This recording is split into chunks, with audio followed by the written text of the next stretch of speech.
Sylhet হিরবার বালাহরি চিত্রিছে corona এক বাইদি বাররা বেমারি আর এক বাইদি বারের মানুষ মরা ঈদের সময় স্বাস্থ্য নিয়ম কানুন না মানিয়া মার্কেটিং করা আর ঈদর বাদে ইচ্ছা স্বাধীন চক্কর দেওয়া ইলান অবস্থা হইছে করি মনে করা স্বাস্থ্য বিভাগের মানছে। ঈদর আগে শক্ত নিয়ম কানুন থাকায় সারা দেশের লাহান সিলেটও কমিয়াইছিল করোনা চিত্রানি। স্যাম্পল পরীক্ষাত বেমারি ধরা পড়াও বাক্কা কমি গেছিল। চাইল ল্যাব মিলাইয়া রোজ গড়ে 15 থেকে 20 জন বেমারি মিলত। ইলান বহুত দিন গেছে যে করোনায় মানুষ মরার খবর পাওয়া গেছে না। এর লাগে পুরা সিলেট বিভাগও বাক্কা শান্তি মিলছিল। কিন্তু ঈদর বাদ থেকে আখতা করি বাড়া আরম্ভ হয়েছে করোনা বেমার। রোজও স্যাম্পল পরীক্ষা করিয়া সিলেট বিভাগও 50-100 করি বেমারি ধরা পড়া আর মারা যাইরা বহুত মানুষ।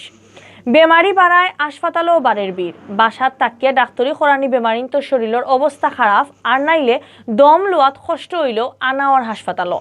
এর লাগে সিলেটও একমাত্র করোনা হাসপাতাল শামসুদ্দিন হাসপাতালও বাড়ের বেমারিন তোর বীর। করোনা বেমারের ডাক্তারি করা হলে কইরা আগে করোনা বেমারিন তো শরীরের অবস্থা খারাপ হইতো আস্তে আস্তে আর এখন খুব জলদি অবস্থা খারাপ হয়ে যায়। বিয়ানে বালা থাকা বেমারির দম লোয়াত কষ্ট আরম্ভর বিয়ালে রাইত অবস্থা বেশি খারাপ হইলে নেওয়া লাগে আইসিউত। করোনার নয়া জাত আগর তাকে বেশি শক্ত হয় জলদি একটা ফুসফুসও চিত্রি যায় করে জানাইছেন ডাক্তার হলে।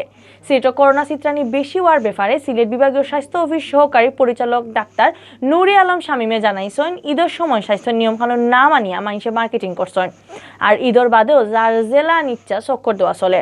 স্বাস্থ্য নিয়ম কানুন মানা আর বালাহরি মাস্ক না ফিনলে করোনা চিত্রানি আটখানি সম্ভব হইতো নয়।